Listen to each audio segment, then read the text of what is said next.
Muito bem, isso vem de um conceito que vem dentro da própria Lei 7.802, exatamente o que é um agrotóxico. E muitas pessoas se perguntam se é justo chamar um produto biológico, um produto para agricultura orgânica que controla pragas também de agrotóxico. Isso não é uma questão de julgamento, é uma questão simplesmente de enquadramento na legislação. A lei de agrotóxico é muito clara quando traz no seu artigo 2º, né, a definição do que é um agrotóxico. O agrotóxico é todo processo, agente de processo químico, físico ou biológico que controla pragas. Então, nesse sentido, é até muito complexo você caracterizar o agrotóxico até só como um ente químico que tem seus riscos intrínsecos. Então, todo o insumo que controla pragas hoje no Brasil, ele naturalmente, por força legal, ele é caracterizado como agrotóxico. O exemplo que a gente dá recente é da cotésia, que é uma vespinha, uma microvespa que parasita ovos de broca da cana, que nós acabamos de registrar o primeiro produto para a agricultura orgânica.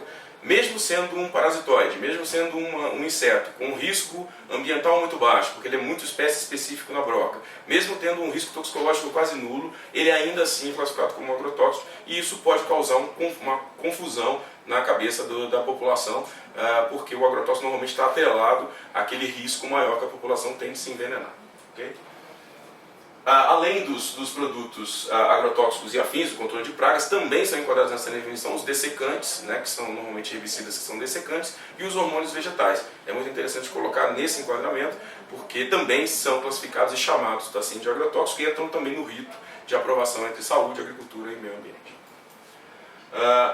Não existe produto ideal, é muito importante que se coloque. Aliás, a questão a ser discutida na questão dos agrotóxicos é em função do risco. E risco é um fator de composição dupla. Ela tem sempre dois fatores que compõem o risco. O primeiro é o perigo que uma determinada substância possui. E o segundo é o risco, é a exposição em que essa substância tem, né, que ela oferece para aquela população que está sendo exposta àquele risco. Esses dois fatores combinados é que vão expressar o maior ou menor risco dessa substância. Então, até a água ou o sal de cozinha, por exemplo, tem um risco associado, dependendo da forma como você tem exposição sobre isso.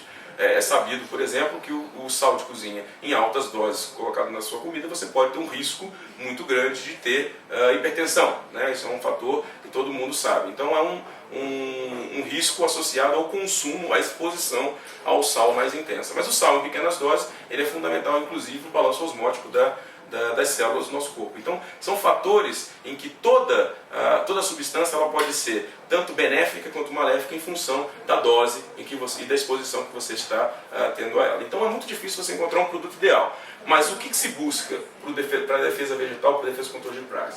Primeiramente, que o produto seja eficiente. Ele tem que ser, na biologia do produto, ele tem que ser seguro. Ou seja, o agricultor tem que comprar um produto, utilizar e saber que ele de fato vai controlar as plantas daninhas, as doenças e os insetos que estão maculando a sua lavoura. Depois ele tem que ter um manuseio fácil, ele não pode ser um produto de difícil uso. Por exemplo, qual seria o produto melhor para se manusear no campo? Um produto líquido ou um produto sólido? O que é mais fácil de se fazer no campo? Medir volume ou medir peso? Então, no campo é muito mais fácil medir volume, porque copinhos são mais fáceis de você manusear. Em compensação, o manuseio de substâncias líquidas, ele gera um risco agregado ao usuário. Então, esses fatores têm que ser manejados ao se homologar ou ao se buscar um produto ideal. Você tem os fatores ambientais, os fatores toxicológicos, todos eles envolvidos nisso. Será que existe algum impacto? E o risco desse produto para o meio ambiente e para a saúde é maior do que o benefício biológico que ele traz? Então, esses fatores têm que ser ponderados sempre antes de se buscar um produto ideal. As questões econômicas, obviamente, não só econômicas do ponto de vista de controle de pragas, mas econômicas, inclusive, de acesso a mercados. Então, utilizar um produto muito bom do ponto de vista eficiente, da eficiência, não necessariamente garante que você venda o seu produto agrícola no final, porque existem mercados que restringem o uso desses produtos. Então, esse contexto está sempre avaliado sob uma ótica global. E, obviamente, ao final de toda essa cadeia, o objetivo final é atender o consumidor com um produto que atenda a critérios lato sensu de segurança alimentar, ou seja, que eu atenda ele com a quantidade de alimento, mas também que seja um alimento seguro, um alimento com segurança química, segurança biológica, para que o consumidor final tenha essa segurança do produto agrícola. Do histórico da legislação é importante colocar para a área de agrotóxicos que até 1974 até 1976 o Ministério da Agricultura era o único ente que regulava agrotóxicos no Brasil. Isso veio de uma legislação de Getúlio Vargas ainda, onde começou a regular o processo de produtos químicos no Brasil, e aí envolvia tanto fertilizantes quanto agrotóxicos, etc. Então isso vinha de 1934. A partir de 1976, o próprio Ministério da Agricultura, pelos avanços científicos que estavam havendo no mundo, principalmente na área de toxicologia, fez o chamamento para que o Ministério da Saúde entrasse no processo de avaliação junto com o Ministério da Agricultura. Então, a partir de 1976, o próprio Ministério da Saúde avaliava toxicologicamente, de maneira preliminar, os agrotóxicos que entravam no Brasil. E a década de 80 foi uma década marcada por uma grande discussão ambiental, que culminou inclusive na Rio 92, que foi uma grande conferência nesse sentido.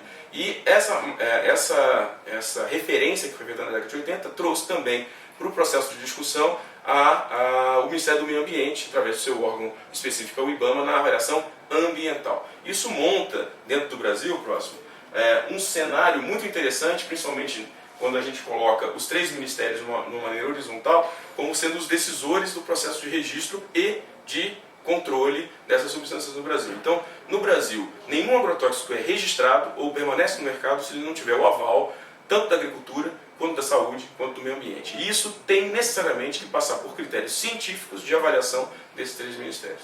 Então, o que a gente pode dizer para a sociedade é que, se ele encontra um produto legalmente registrado numa revenda ou numa fazenda, ele pode ter certeza que se esse produto foi registrado, ele detém todas as características de segurança para ele poder estar naquele local. Se ele não tem registro, a gente não tem a segurança de dizer que esse produto é ou não é seguro ou efetivo de fato para o controle de pragas, ou se ele é seguro toxicológica ou ambientalmente. Bom, só para vocês terem uma ideia, toda lei ela necessariamente tem a sua regulamentação através de duas ferramentas infralegais, que são os decretos, que trazem essas definições de como deve ser o procedimento de registro e fiscalização, e normalmente, em uma maneira complementar ou suplementar, as instruções normativas. No caso dos agrotóxicos, normalmente essas instruções normativas são feitas de maneira conjunta, porque os temas, como vocês perceberam, são transversais. Então é necessário fazer todo esse trabalho. E não menos importante do que esse processo, porque nós vivemos um sistema federativo, os estados da federação também têm suas legislações específicas, e não tendo, podem utilizar a legislação federal, porque ela é suplementar a todas elas, mas eles podem usar suas legislações específicas para poder regular os temas que são de sua competência, como, por exemplo, comércio de agrotóxicos, uso e armazenamento dessas substâncias. Então são fatores que podem ser complementarmente trabalhados pelos estados através da legislação.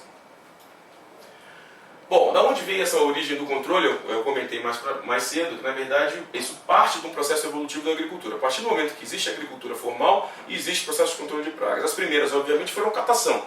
Então as primeiras brocas, primeiros pulgões, primeiros coleópteros ou primeiras lagartas eram catadas manualmente pelos agricultores e suas famílias para poder diminuir a pressão dessas pragas nas lavouras e assim permitir a colheita. Depois que esse processo começou a se intensificar, a agricultura começou a ser uma atividade economicamente extensiva, os agricultores começaram a vender sua produção agrícola e não ser mais de subsistência, passaram a ter as empresas que se interessaram em vender insumos a montante do processo. Então, os primeiros insumos para controle de pragas remontam aproximadamente o século XIX, final do século XIX, que eram os primeiros produtos químicos que controlavam pragas. Mas existem referências, por exemplo, até da época dos fenícios, do uso de cobre, de minerais como cobre e enxofre, no controle de algumas pragas e até de ácidos, como ácido sulfúrico ou clorídrico, para controlar algumas plantas daninhas. Mas isso só se intensificou como registro a partir do século XIX. Okay?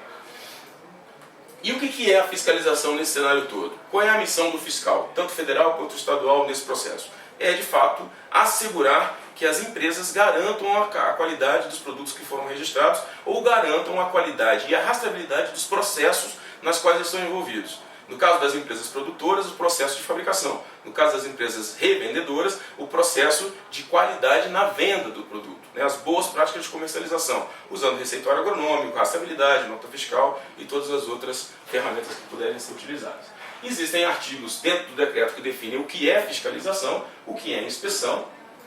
Existem também as competências definidas na área federal e na área estadual, então é muito interessante que se coloque isso, mas faz sentido também, apesar de cada um ter a sua caixinha no processo de fiscalização, sua competência definida, a lei traz a obrigatoriedade no artigo 13 da lei de que a União ampare os estados quando houver necessidade para que as atividades de fiscalização do comércio e do uso, e no nosso entendimento, onde podem acontecer as maiores idiosincrasias, os maiores problemas de desvio acontecem nesses segmentos, até porque são muito intensos, a área federal pode fazer o apoio a esse segmento.